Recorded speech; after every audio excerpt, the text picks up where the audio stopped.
Welcome to The Change Lead, the podcast providing leaders with the insight needed to get things done in a rapidly changing and complex world.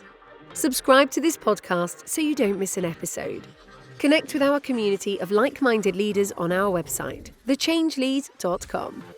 Welcome to The Change Lead with your host, Babatope Ipinyomi.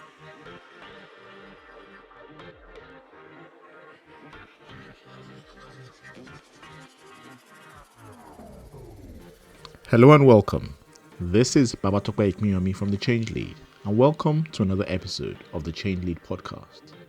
My guest today is an accomplished communications and talent development professional. She has a successful track record of leading global projects in complex business environments. My guest today is Patricia Minnis. Patricia is an authentic leader with a proven ability to partner with stakeholders to deliver high-quality learning and communication solutions. Today, Patricia and I will have a conversation on how rethinking communication and talent development can drive business success.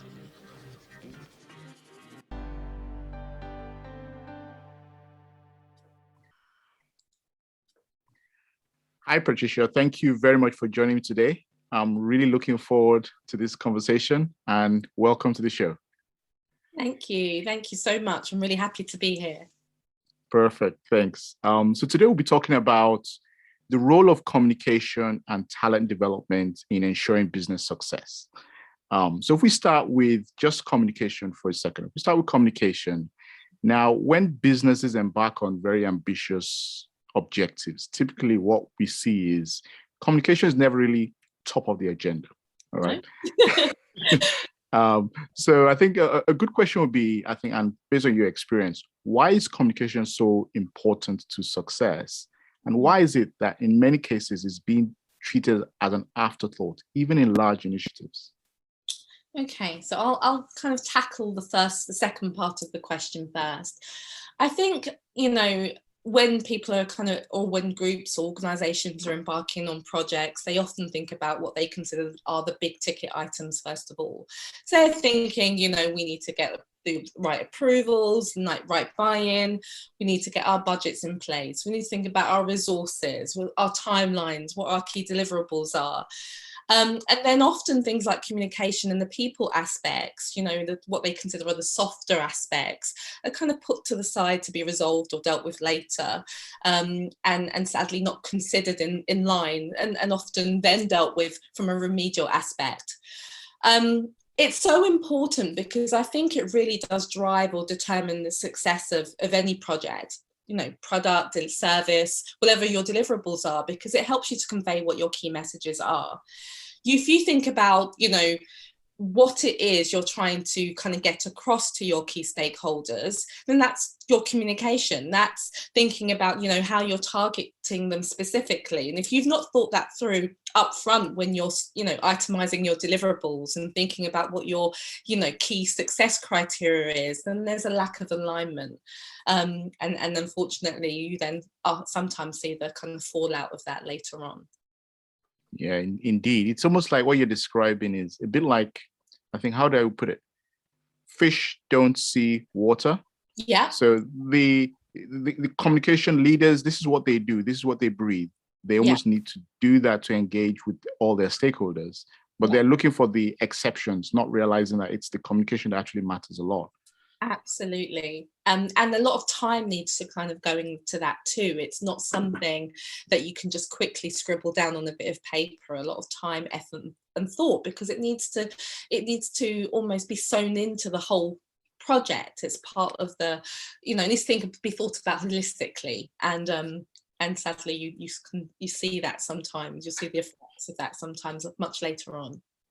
Yeah, indeed. So communication is really important for what you're saying.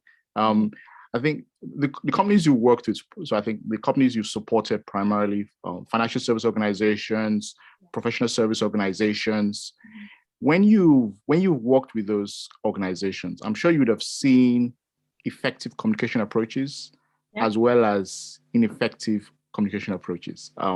So it'd be good if you could share any specific experiences that you're happy to share of when things have either gone well or not.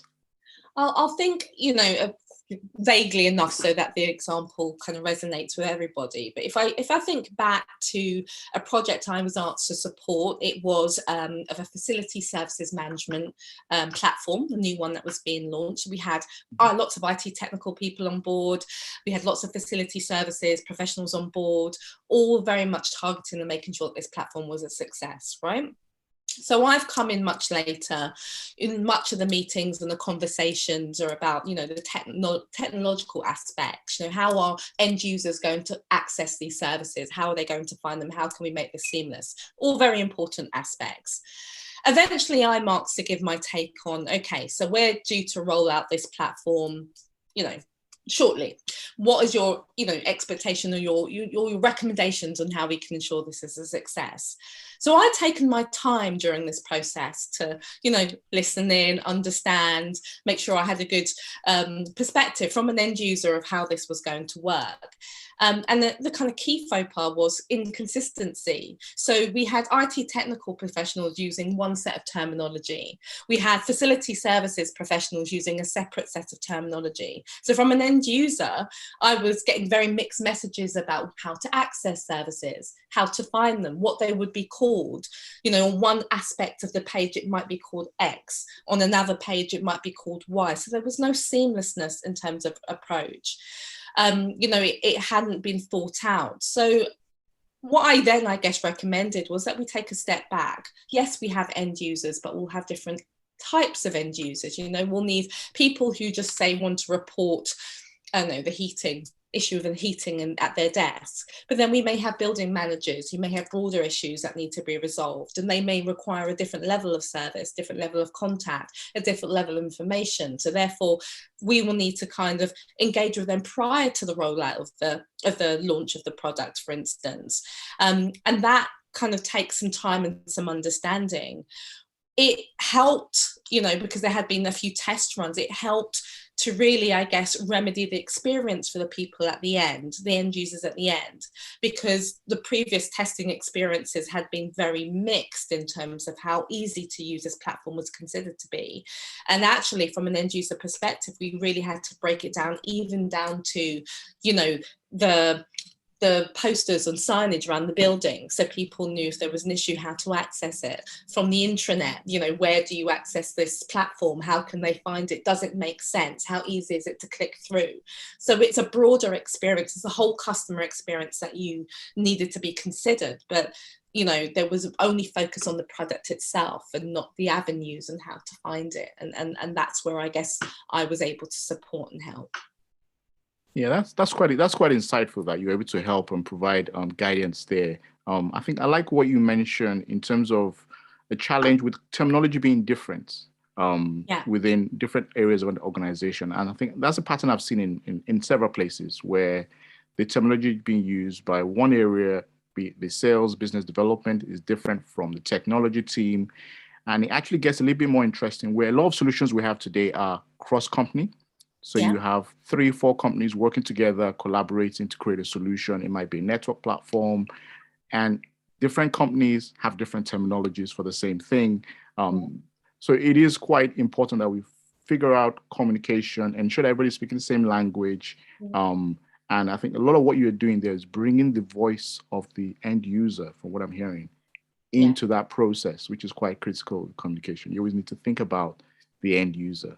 You almost have to educate. I think some of my job I would consider to be a bit of a translator. So you almost have to come in and create a glossary of new terms and new understanding of what we're talking about here, and making sure that everyone understands this is what we're doing, and bring one voice. You're harmonizing that voice across the department. And so a lot of what I was doing is engaging with people and telling them, this is what this is, and this is how we're going to explain it to our customers, to our clients, our stakeholders. This is what this person needs to know versus that one, for instance. And then, bring broader alignment. Obviously, we need to make sure that we're in line with the delivery, the timelines that have been set for a project. And sometimes you don't often have as much time as everyone else because you've come in much later. But, you kind of think about what are those steps in between that need to be done.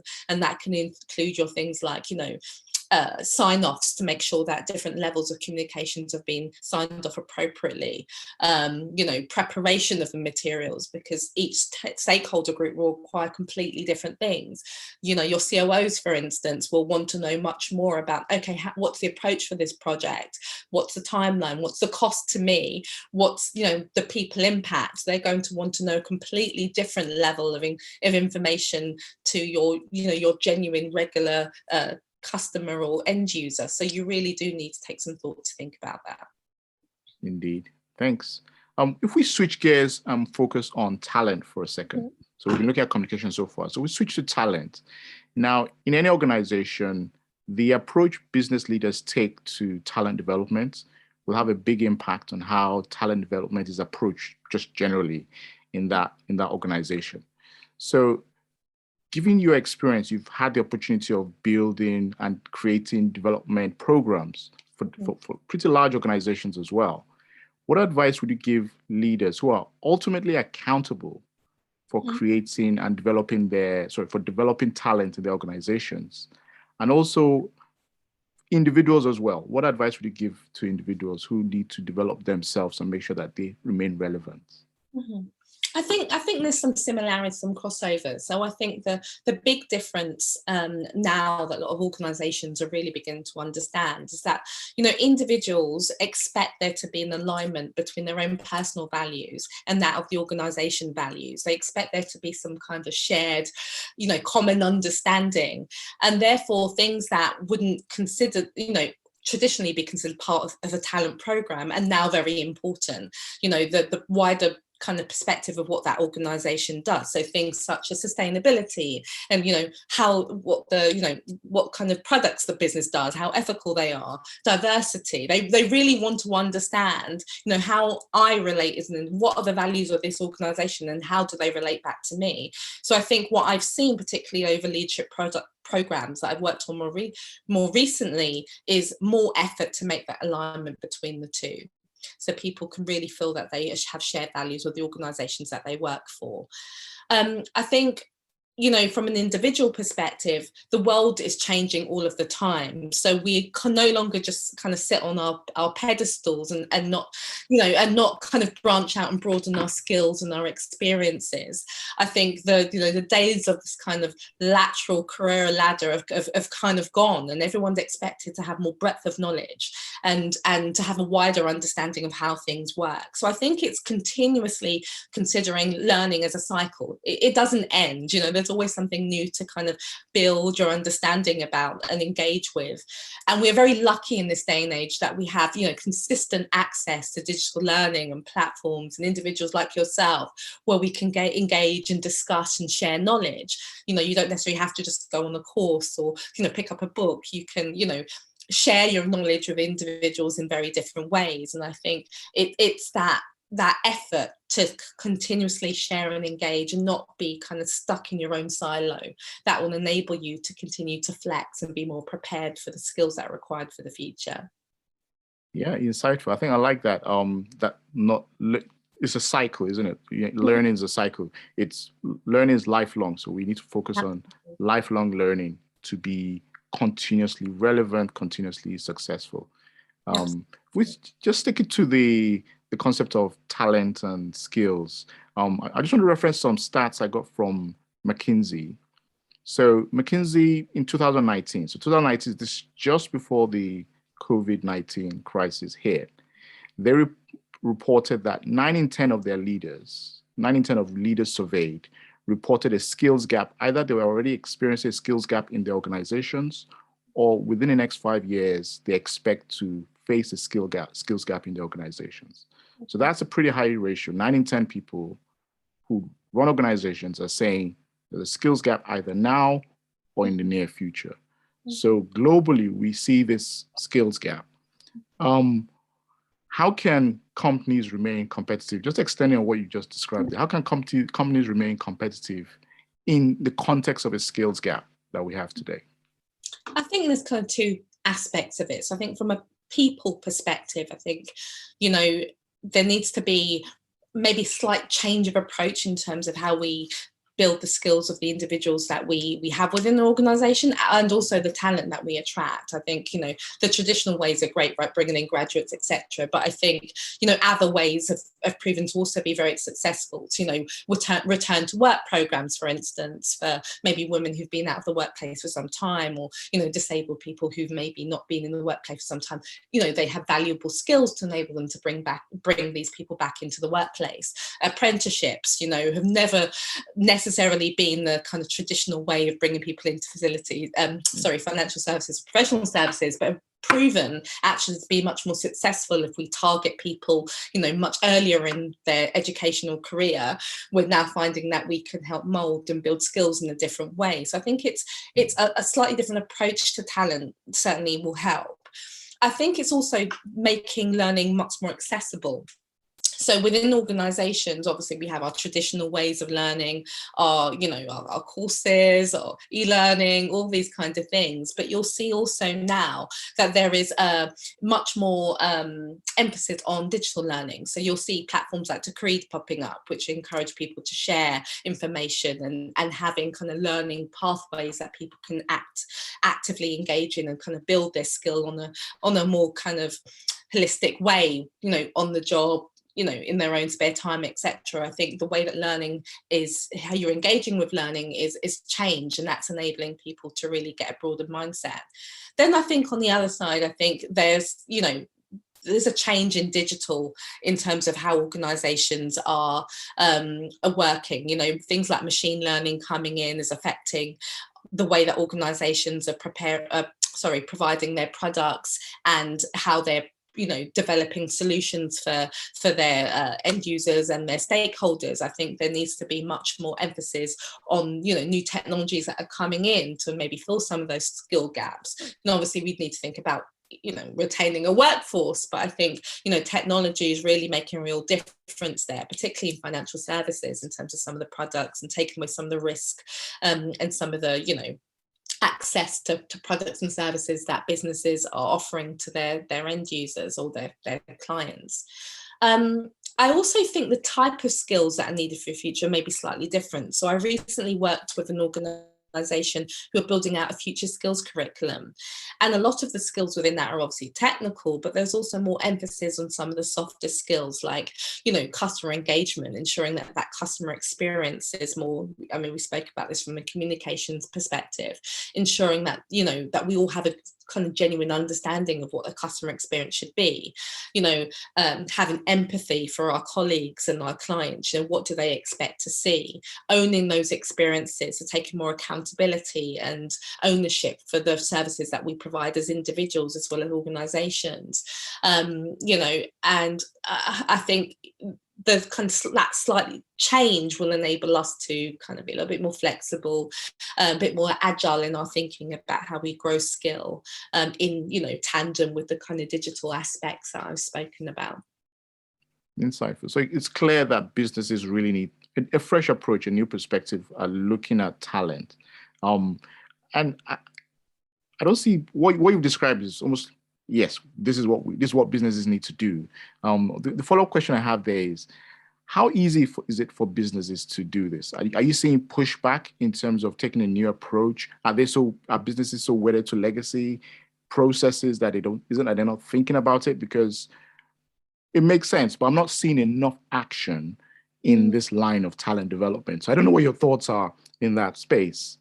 I think that people's or organisations' hands have been forced to a certain degree on the back of COVID. I really do. I think, you know, prior to COVID, I think, you know, there was in certain organisations or industries, there was, you know, maybe a resistance to kind of change or adjust, and overnight we've all had to make adjustments, and I think that has kind of fed through to the talent programs. So if we, you know, look at the BLM movement, for instance, you'll find now that, you know, rightly or wrongly, you'll find now that organisations have much more emphasis on Black talent and ensuring that that's also elevated alongside other D&I, you know, talent solutions that have maybe existed. The emphasis on women has always been there, for instance, but there have been some frustrations from audiences maybe around the lack of, Black talent or BAME solutions. But now, you're seeing real changes there, and organisations are making a broader stand. Even the ones that maybe were more conservative before and didn't necessarily feel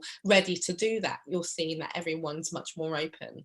I think also on sustainability and ethical products, you'll see that this is much more broadly discussed. People and organisations are much more transparent about what changes that they're making, and these are feeding through to the talent programmes. I generally do think so. I think it will take time, and some of these are reactionary to the way that the world has changed over the last 18 months, 2 years. But it is a change that has maybe been needed for much longer than that. So the fact that it's beginning, that cycle is beginning, and changes are beginning to be made and discussions are being had, I think is a very positive start, and that hopefully that change will continue, and we will see that kind of follow through much more into the talent programs that organisations are developing and putting out there. Okay, so that's positive. There are changes in the pipeline. It might be a little bit slow. It might be a bit forced because of a crisis, but we do see improvements in that space.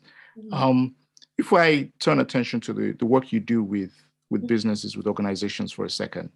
So every business is unique. Every business has its unique challenges, and you've worked with, even though there's set sectors, they're all very unique. There is no cookie cutter approach to developing talents or approaching communications. So it would be good to get an insight from the experiences you've had. Are there any principles you follow to ensure you are taking the right approach to get good outcomes when it comes to developing talent and improving communication in a business? So, traditionally I'm a talent professional, as you know. And so majority of my career was that. And I kind of fell into my communications role. It wasn't something that I had, excuse me, that I had, prepared or been educated on.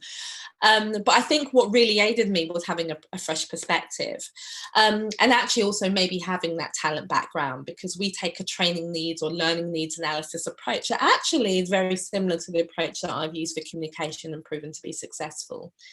So 2 things I'll say. The first thing I'll say is I've worked alongside a lot of consultancies, that I won't name names, but I've worked on many projects alongside them. So you will see them come in with very tried and tested solutions, very impressive, ways of working. And, I've learned a lot from that. But then also you'll see that once they leave, that sometimes those solutions don't necessarily translate very well on a day-to-day basis. And somebody like me is kind of left behind to think about, okay, out of this wonderful deck that we received, or these wonderful solutions that we now have, how do we make that practical for our organisation? And I guess that's where I think I'd like to say that I have excelled, because I'm really thinking about the practicality of what the solutions are that I'm recommending.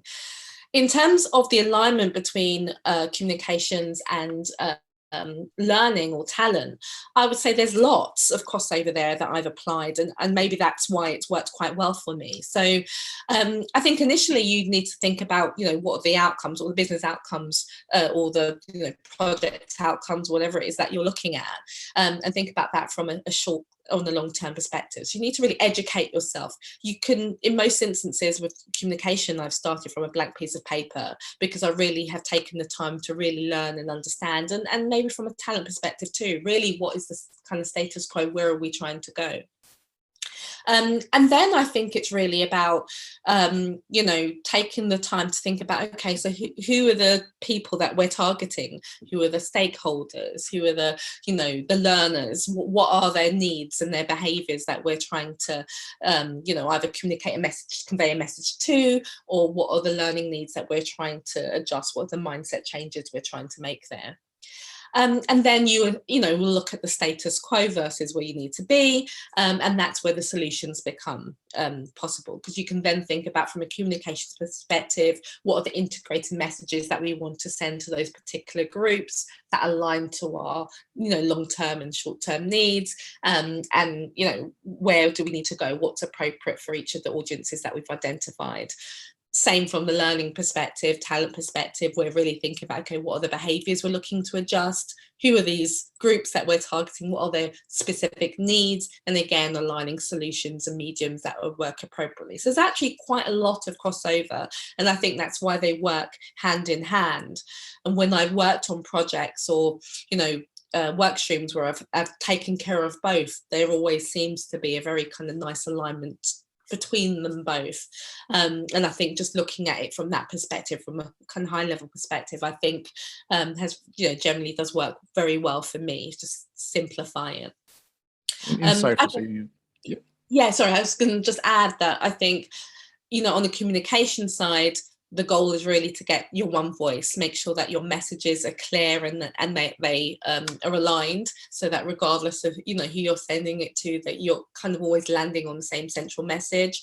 And then from a talent and learning perspective, I think it's really about, why is it appropriate here? Like, what does it mean here? Because you can, some programs I've seen, I mean, you really could roll them out anywhere. They're great leadership solutions, but they are not applicable to the organisation that you've seen them at. They don't really explain, why is this important in this organisation? What is important about this to us? There's that missing angle. So I think it's always ensuring that talent solutions are always kind of feedback to the organisation itself, and there's so that connection is able to be made between, like I said, what that individual's personal values are and the organization's value, and you need to kind of help make it for them, for that learning to really be properly embedded.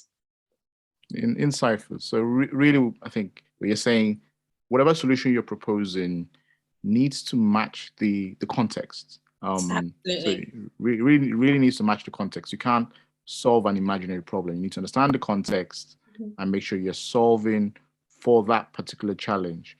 I think if I think about the reality of our world today, with the rate of change, the rate of things are changing so quickly, those two areas you're looking at, communication becomes critical. If you look back to the COVID crisis we've just gone through, or we're still just getting out of, communication was critical just to get through what we got through. The same with talent as well. If nobody can reliably say they know what the business landscape is in the next 10, 20 years, because almost every industry expects significant changes. Absolutely. So once again, I actually feel sorry for kids going through school now. So what are you training them for? The world will be very different in a couple of years. What you actually need to learn is how to learn. You need to learning agility. It's really the one skill you need. It's how to reinvent yourself on an ongoing basis, have a mindset of continually improving, which is central to what you do, which is quite insightful. There's no stop, it's not like previous generations where you'll kind of work. Well, I mean, in some instances, yes, but even a doctor these days, you'll find, will have multiple disciplines in most cases, or will be continuously upskilling. That there's never just this one aspect, I would say, anymore, that you can just rely upon.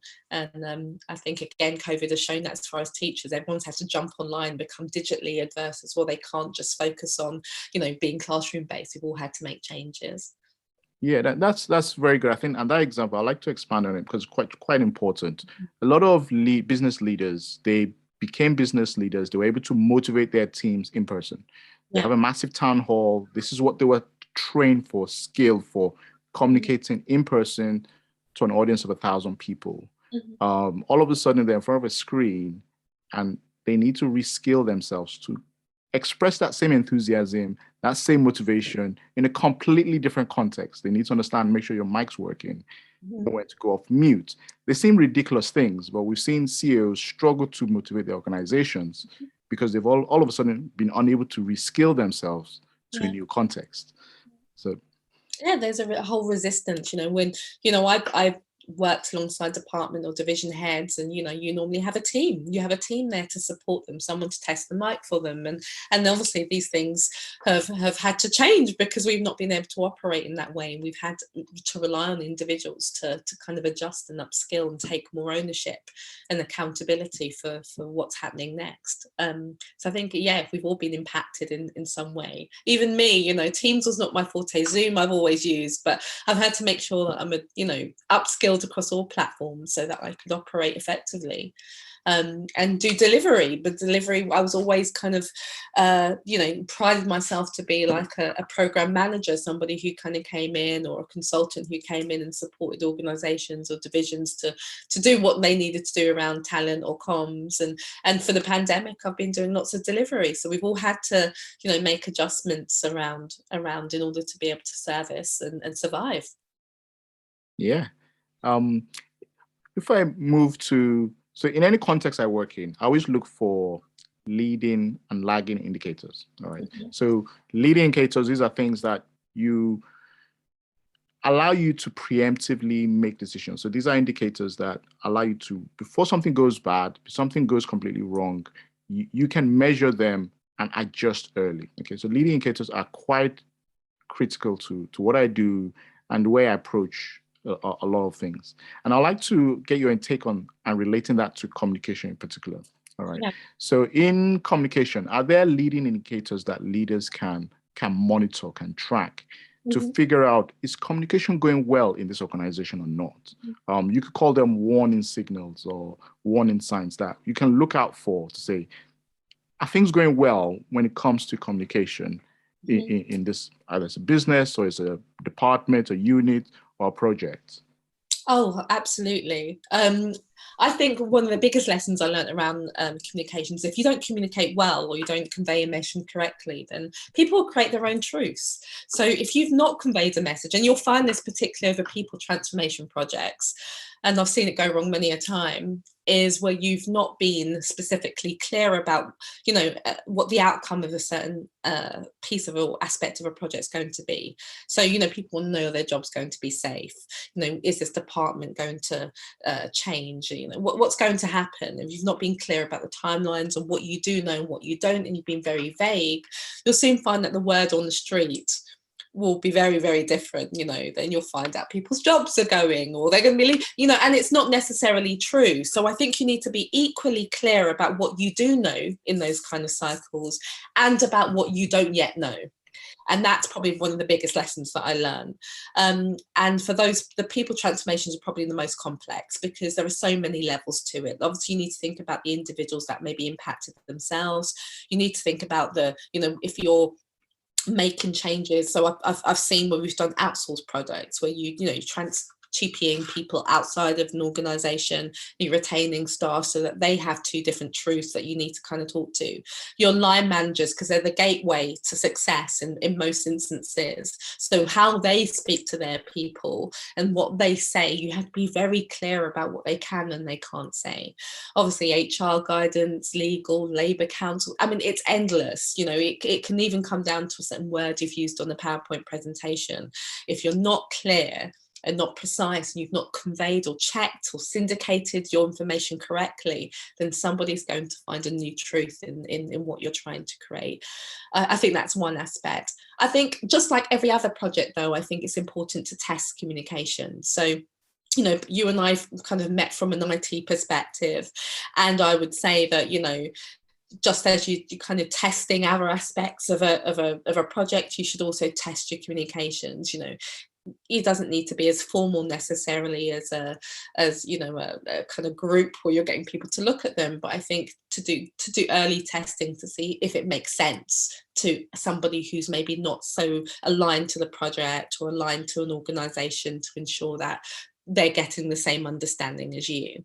I think that is very important because you'll often find out a lot of information about that because you'll realize that no, they don't get what you mean by that at all, particularly around terminology. It goes back to what we were saying earlier, particularly around terminology. What is clear to you does not necessarily mean it's clear to everybody else. And, you know, if it can't be changed, and that means that you need to make more of an effort to drive that education. And that could be, you know, when you see road shows and demos to make sure everybody understands. I think the recent launch of the renaming of Facebook, I think is probably a good example where they're now making sure they're educating to everybody what this means and why it's, you know, what the changes are and what it means to individuals. I think they probably have lots more to do around that, but I think, you know, there's going to be a big drive around helping, you know, all of their customers, all their existing users understand actually what these changes really mean to different groups of people, and why the terminology is so important. So yeah, hopefully that answers your question. Yeah, it does. And I think those are two very actionable things, really, is as in any context, if you see people creating their own truths, then you know clearly communication is lacking and not something needs to be done. When the word everybody's speaking just does not line with reality, something's going wrong. And the other thing is, if you're making any ambitious or even just a regular change, you need to test the communications out. So what does this mean to you? I think it almost speaks to, I think, something I was reading a while ago in terms of the way different people communicate. In a meeting, some people go in advocacy. This is my point of view, and I want to make sure you get it. And the other one is inquiry. What is it you think? And we need to lead with inquiry. We need to go out with the communication, but not just pushing the agenda of the communication out.